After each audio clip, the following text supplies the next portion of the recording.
Oke, kawan-kawan semuanya, Assalamualaikum warahmatullahi wabarakatuh. Seperti biasa, gue balik lagi di channel YouTube ini ya.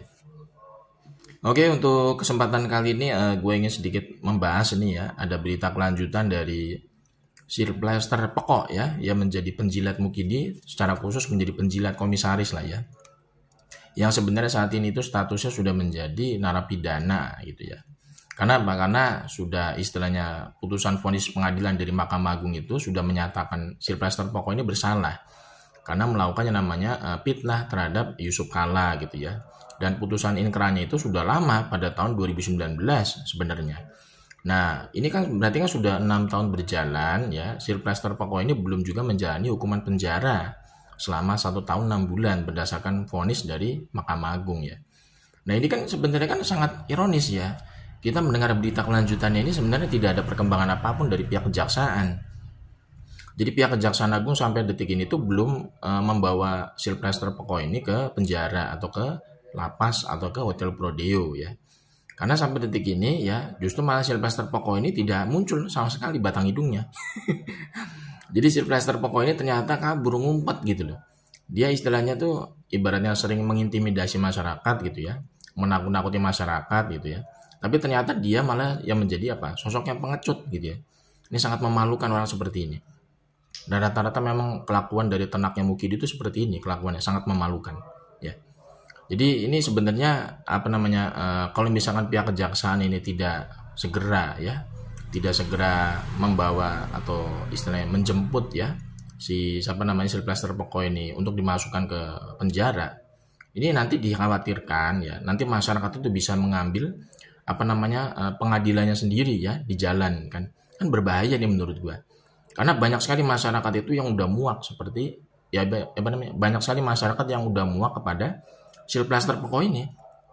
Kalau misalkan nanti Sylvester Pokok ini ternyata belum juga dipenjara ya sampai detik ini dan tidak juga dijemput secara apa namanya secara patut oleh apa namanya pihak kejaksaan untuk segera dimasukkan ke Hotel Prodeo. Nanti dikhawatirkan itu nanti masyarakat akan mengambil hukumnya sendiri nanti di tengah jalan. Seperti kepada Ade Armando, itu yang dikhawatirkan sebenarnya. Ade Armando kan pernah kan sampai di apa namanya di ibaratnya di masa gitu ya, sampai apa namanya cawetnya, sempaknya kelihatan gitu ya. Itu kan sangat memalukan gitu loh. Sampai apa namanya babak belur mukanya gitu ya. Kita kan sebenarnya nggak mau sampai seperti itu. Makanya pentingnya namanya penegakan hukum itu ya dijalankan dengan sebaik-baiknya karena sudah ada putusan pengadilan yang sampai tingkat kasasi di Mahkamah Agung.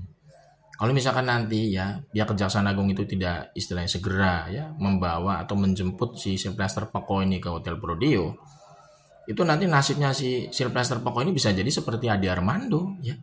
Iya nanti karena masyarakat itu mayoritas ya kalau gue lihat di apa namanya di lapangan ya. Mayoritas masyarakat itu muak sebenarnya dengan Sylvester Pokok ini. Nanti kalau misalkan masyarakat itu sudah kehilangan kesabarannya, itu nanti dikhawatirkan itu nasibnya Sylvester Pokok ini seperti Ade Armando ya. Sampai babak belur ya, sampai apa namanya tuh sempaknya kelihatan gitu kan. Itu sangat memalukan sampai kayak begitu ironis ya. Padahal kita nih bangsa Indonesia ini adalah bangsa yang beradab ya. Artinya apa? Artinya harus menjunjung tinggi yang namanya asas-asas hukum sesuai dengan apa? Perintah pengadilan. Kan pengadilan itu kan sudah menyatakan bahwa Sylvester Pokok ini bersalah. Ya, karena sudah apa? Karena sudah melakukan fitnah terhadap Yusuf Kala dan itu putusannya sudah inkrah sampai tingkat Mahkamah Agung ya pada tahun 2019. Itu kan sebenarnya kan harusnya sudah dieksekusi sudah lama ya. Sylvester Pokok ini harusnya sudah masuk penjara menjadi napi itu udah lama harusnya. Tapi ya memang karena yang bersangkutan ya ini feeling gue aja gitu ya. Karena feeling gue ini si Sylvester Pokok ini dilindungi oleh Mukidi. Karena Mukidi itu kan memang waktu 2019 kan masih menjadi presiden, masih menjadi penguasa ya. Makanya kebetulan Sylvester Pokok ini adalah penjilat Mukidi, makanya penjilat ini pasti akan dilindungi oleh tuannya gitu ya. Nah sampai detik ini ternyata Sylvester Pokok ini masih dilindungi oleh Mukidi juga dari balik layar. Itu kan walaupun sekarang presidennya adalah Pak Prabowo ya. Tapi Mukidi itu masih punya relasi kekuasaan di balik layar oleh penegak hukum ya kan. Makanya para penjilat-penjilat yang Mukidi itu walaupun punya ya istilahnya masalah bobrok secara hukum itu mereka masih tetap bebas dari proses hukum dan nyata-nyatanya Sylvester Pokok ini masih bebas dari proses hukum. dia tidak dipenjara, dia tidak masuk hotel Prodeo, ya, dia tidak dimasukkan ke lapas, padahal sudah putusannya ini keras sampai Mahkamah Agung. Ya. Ini kan tentu sangat ironis ya, kalau misalnya peristiwa seperti ini masih terus dibiarkan. Karena nanti yang dikhawatirkan itu ya, nanti masyarakat ya, mayoritas masyarakat yang muak dengan penjilat komisaris ini, nanti bisa mengambil alih ya penanganan hukumnya sendiri. Ya, nanti kalau nasibnya Sylvester Peko itu seperti Ade Armando kemarin bagaimana itu? Ya kan? Itu kan sangat ironis gitu ya. Padahal kita semua ini sebagai rakyat Indonesia itu menginginkan yang namanya kedamaian.